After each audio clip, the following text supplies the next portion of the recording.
In this video, we are going to see how we can use the different sort and selecting functionalities in the files and folders of Windows 11.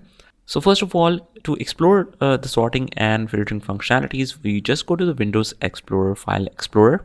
Just click here and let's go to the random folder. Just click on this PC and we just go to the C drive. We just select the program files. And instead what you can do is, first of all, let me just show you for files.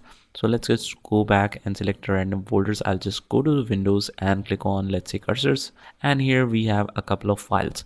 So if you want to, let's say, group it by the specific alphabets or the specific dates, let's say we have a lot of files or a particular date and we want to group that up, what you can do is just right click here, click on group by, and we have the group of date, modified, type, size and name. So let's say I want to group it by type. So all of these are grouped in animated cursors, but let's say if we have here a couple of different type of files, it will group it by type. And let's group by the date modified. So this is set to a long time ago. Similarly, you can try it by name, and it's arranged in A to H, all grouped together. Now the benefit of this is, if you have different types of files in a particular folder, what you can do is just group it by that, and after that, whenever you want to use the functionality of this group, you can expand, you can collapse it like that. You can see here A to H, I to P, Q to Z. You can sort it and it's much better to handle, especially if you have a lot of files.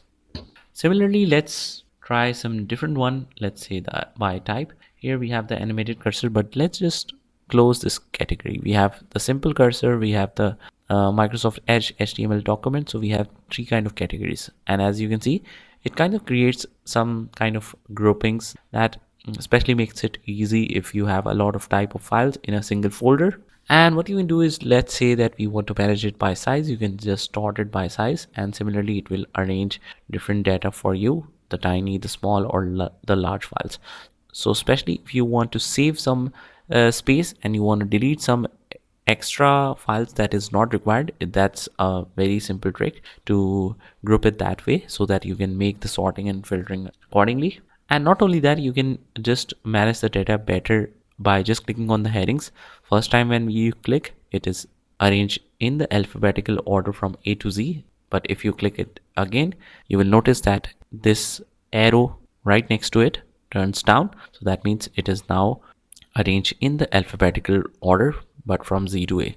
Same goes for the date modified. It will sort the date and the type and size as well. So if you want to make some more customizations in the group by options, let's click on more, and you can add any kind of type that you want. Let's say you have specific data to deal with, you can sort it or make the groups according to that. You can add that up, like okay. So that's pretty much it, and these are some of the sorting and grouping functionality in the file explorer of Microsoft Windows.